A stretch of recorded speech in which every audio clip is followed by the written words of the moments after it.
চ্যানেলে সকল দর্শক বন্ধু এবং আমার স্নেহের ছাত্রছাত্রী ভাই বোনকে জানাই স্বাগত। ভাই বোনেরা, আজ তোমাদের উচ্চ মাধ্যমিক থার্ড সেমিস্টারের এডুকেশন বিষয়ের পরীক্ষা ছিল। আমি এই ভিডিওতে তোমাদের অ্যান্সারগুলো করে দিচ্ছি। তোমরা প্রথম থেকে ভিডিওটি স্কিপ না করে দেখো, অ্যান্সারগুলো মিলিয়ে নাও এবং ভিডিওতে একটি লাইক করে বন্ধু মহলে শেয়ার করে দিও। আর তোমাদের পরীক্ষা কেমন হয়েছে, কতগুলো ঠিক হয়েছে, অতি অবশ্যই আমাকে কমেন্ট বক্সে কমেন্ট লিখে জানাবে। প্রথম প্রশ্নের উত্তরটা হবে অপশন নাম্বার সি। আমি পুরো প্রশ্নটা পড়ছি না, কারণ ভিডিওটা অনেক লম্বা হয়ে যাবে। আমি তোমাদের কাছে প্রশ্নপত্র আছে, তোমরা দেখে মিলিয়ে নেবে। দুইয়ের দাগে যে প্রশ্নটা রয়েছে তার সঠিক উত্তর হবে অপশন নাম্বার বি। তিনের দাগেরটা হবে অপশন নাম্বার ডি। চারের দাগের প্রশ্নের সঠিক অ্যান্সার হবে অপশন নাম্বার বি। পাঁচের দাগের অপারেশন ব্ল্যাকবোর্ড কার সঙ্গে যুক্ত? প্রাথমিক শিক্ষা। ছয়ের দাগের যে প্রশ্নটা রয়েছে তার সঠিক অ্যান্সার হবে অপশন নাম্বার বি, 5+3+3+4। সাতের দাগের প্রশ্নের সঠিক অ্যান্সার হবে অপশন নাম্বার বি, 1986 সালে।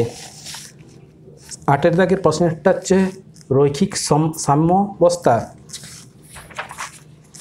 নয়ের দাগের প্রশ্নের সঠিক অ্যান্সারটা হবে, এখানে দেখো যে চারটি অপশান দেওয়া রয়েছে, অর্থাৎ এখানের মধ্যে যে মিলটা রয়েছে তার হচ্ছে অপশন নাম্বার সি।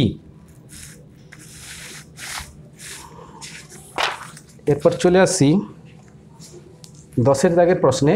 দশের দাগের প্রশ্নের সঠিক অ্যান্সার হবে অপশন নাম্বার বি, 8,11,000 হচ্ছে মাতৃভাষা মাতৃদুগ্ধ সম, কথাটা বলেছেন রবীন্দ্রনাথ ঠাকুর। নং তালিম শিক্ষা প্রবর্তন করেন মহাত্মা গান্ধী। রবীন্দ্রনাথ ঠাকুর এর মধ্যে কোনটি রচয়িতা নয়? ভারত পথিক, স্বামী বিবেকানন্দের লেখা। শিশু শিক্ষার জনক হলেন Rousseau. Education is the manifestations of perfections already in the man, কথাটি বলেছেন স্বামী বিবেকানন্দ। ল্যাবরেটরি স্কুল প্রতিষ্ঠা করেন John Dewey. School is miniature of সোসাইটির কথা বলেছিলেন জন ডিউই। নেতিবাচক শিক্ষার কথাটি বলেছিলেন রুসো।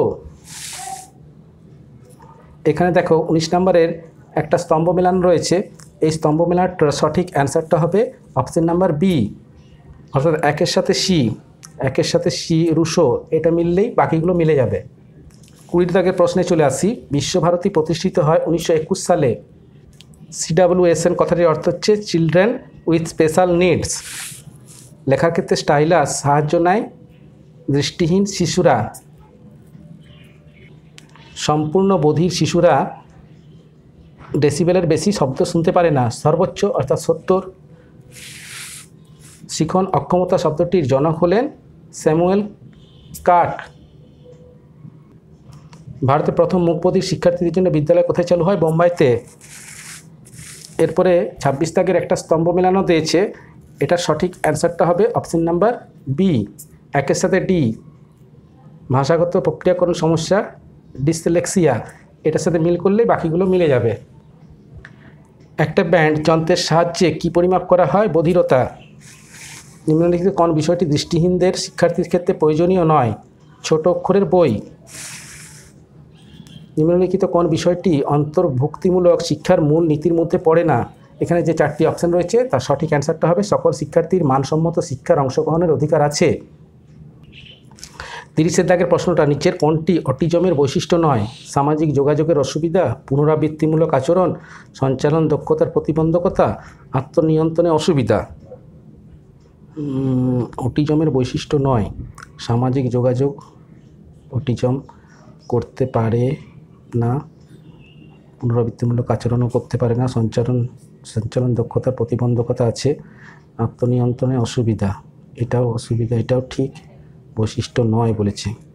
এক্ষেত্রে অ্যান্সারটা মনে হচ্ছে অপশান নাম্বার সি হবে। তো প্রশ্নের অ্যান্সারটা আমার ডাউট আছে, তোমরা আমাকে সঠিক লিখে কমেন্ট বক্সে জানাবে, যদি সি হয় তাও জানাবে। 31 দাগের প্রশ্নে চলে আসি। ইউইই এর পুরো নাম হচ্ছে option number B, universalisation of elementary education. Delors commission গঠিত হয় ইউনেস্কোতে। নিচের কোনটি ডেলার্স রিপোর্টের 4টি স্তম্ভের অন্তর্ভুক্ত নয়? এটা হচ্ছে সুস্বাস্থ্যের জন্য শিখন।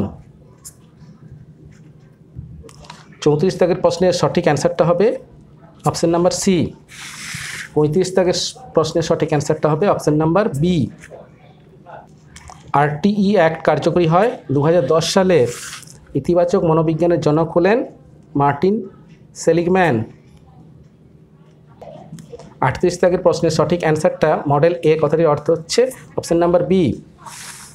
29 দাগের প্রশ্নের সঠিক অ্যান্সারটা হবে ইতিবাচক ব্যক্তির বৈশিষ্ট্য আশা, অর্থাৎ ইতিবাচক ব্যক্তিরা সব কিছুকেই পজিটিভ দেখে। 40 অর্থাৎ লাস্ট প্রশ্নের সঠিক অ্যান্সারটা হবে উইল ব্রিং এর উপাদান নয় হচ্ছে ক্রমাগত ভয় ও উদ্বেগ। তো এই ছিল তোমাদের এডুকেশন বিষয়ের 40টি এমসিকিউ প্রশ্নের সঠিক অ্যান্সার। ভাই বোনেরা, আশা করি তোমরা ভিডিওটি দেখে উপকৃত হয়েছো। তোমরা ভিডিওটি উপকৃত যদি হয়ে থাকো বিন্দুমাত্র, তাহলে ভিডিওতে একটি লাইক করে, কমেন্ট করে এবং বন্ধু মহলে শেয়ার করে দিও। তোমাদের আগামী পরীক্ষাগুলো আরও ভালো হোক। তোমাদের প্রতি রইল আমার আন্তরিক শুভেচ্ছা, শুভকামনা এবং স্নেহাশিস। তোমরা প্রত্যেককেই ভালো থাকো। ধন্যবাদ।